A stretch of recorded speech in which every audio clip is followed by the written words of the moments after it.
BE pharmaceutical engineering. So pharmaceutical இன்ஜினியரிங்னா என்ன course? இந்த கோர்ஸ் படிக்கணும்னா நம்மளோட எலிஜிபிலிட்டி என்ன இருக்கணும்? இந்த கோர்ஸ் படித்தோம் அப்படின்னா இது ஸ்கோப் எப்படி இருக்கு, அதுக்கப்புறம் எவ்வளோ ஜாப் ஆப்பர்ச்சுனிட்டிஸ் இருக்கு, சேலரி பேக்கேஜஸ்லாம் எவ்வளோ கிடைக்கும் அப்படிங்கிறத பற்றி தான் இந்த வீடியோவில் பார்க்க போகிறோம்.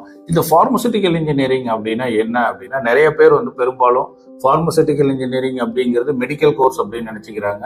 ஆனால் இது மெடிக்கல் கோர்ஸ் கிடையாது. It is purely based on the engineering course. இது ஒரு இன்ஜினியரிங் கோர்ஸ். இந்த கோர்ஸ்ல நம்ம என்ன படிப்போம் அப்படின்னா, ஒரு புதுசான ஒரு புது ட்ரக்கை டிஸ்கவர் பண்றதுக்கு, இல்ல ஒரு புது ட்ரக்கை ரிசர்ச் பண்றதுக்கு, இல்ல ஒரு புது ட்ரக்கை ஃபார்முலேட் பண்றதுக்கு, இல்ல ஒரு நியூ ட்ரக்கை மேனுஃபேக்சர் பண்றதுக்கு, இல்ல ஒரு நியூ ட்ரக்கை டிசைன் பண்றதுக்கு இன்ஜினியரிங் டெக்னாலஜிஸை எப்படி யூஸ் பண்றோம், இன்ஜினியரிங் எக்யூப்மெண்ட்ஸை எப்படி யூஸ் பண்றோம், ஒரு நியூ ட்ரக்கை டிஸ்கவர் பண்ணணும்னா இன்ஜினியரிங் எக்யூப்மெண்ட்ஸை யூஸ் பண்ணி எப்படி டிஸ்கவர் பண்ணலாம், ஒரு மேனுஃபேக்சரிங் பெரும்பாலும் ஒரு 100-200 வருடங்களுக்கு முன்னாடிலாம், இல்லை ஒரு 40-50 வருடங்களுக்கு முன்னாடிலாம் பார்த்தோம் அப்படின்னா, ஒரு புதுசாக மருந்து அப்படின்னா அந்த அம்மியில் அரைச்சி உரல்ல ஆட்டி அந்த இலைகள்லாம் போட்டு மூலிகையில தான் மருந்து தயாரிச்சுட்டு இருந்தாங்க.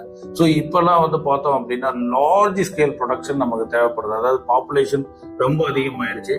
ஒரு 20-30 வருடங்களுக்கு முன்னாடி இருந்த மாதிரி டிசீசஸும் இப்போ பார்த்தீங்க அப்படின்னா ரொம்ப ரொம்ப அதிகமாயிருச்சு. முன்னெல்லாம் ரொம்ப கம்மியான டிசீசஸ் இருக்கும். இப்போ டிசீசஸும் எண்ணிக்கை இல்லாத டிசீசஸ் புதுசா வந்துகிட்டே இருக்கு.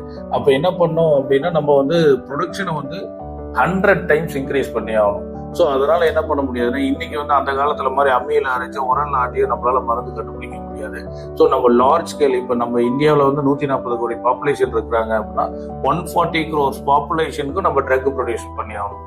ஸோ அப்போ எக்யூப்மெண்ட்ஸ் நிறைய தேவைப்படும். இந்த மாதிரி லார்ஜ் ஸ்கேல்ல நம்ம ப்ரொடக்ஷன் தேவை அப்படின்னா வித்தவுட் இன்ஜினியரிங் நாலேஜ் நம்மளால ட்ரக் ப்ரொடியூஸ் பண்ண முடியாது.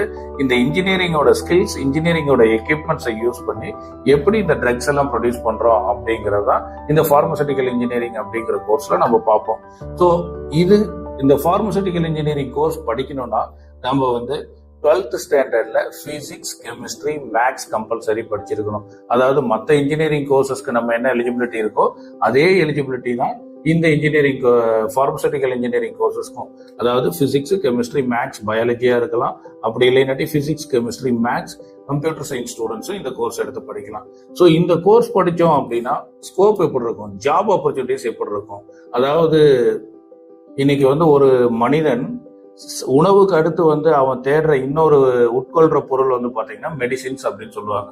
டெய்லியும் ஒரு சிலர் சாப்பாடு சாப்பிட்றாங்களோ இல்லையோ, இல்ல டயாபெட்டிஸ்க்கோ, ப்ரெஷருக்கோ, இல்லைன்னா ஏதோ ஒரு பெயின் கில்லரோ, இல்ல வயிற்று வலியோ, தலைவலியோ, ஏதாவது ஒரு இதுக்கு மெடிசின்ஸ் எடுத்துக்கிட்டே தான் இருக்காங்க.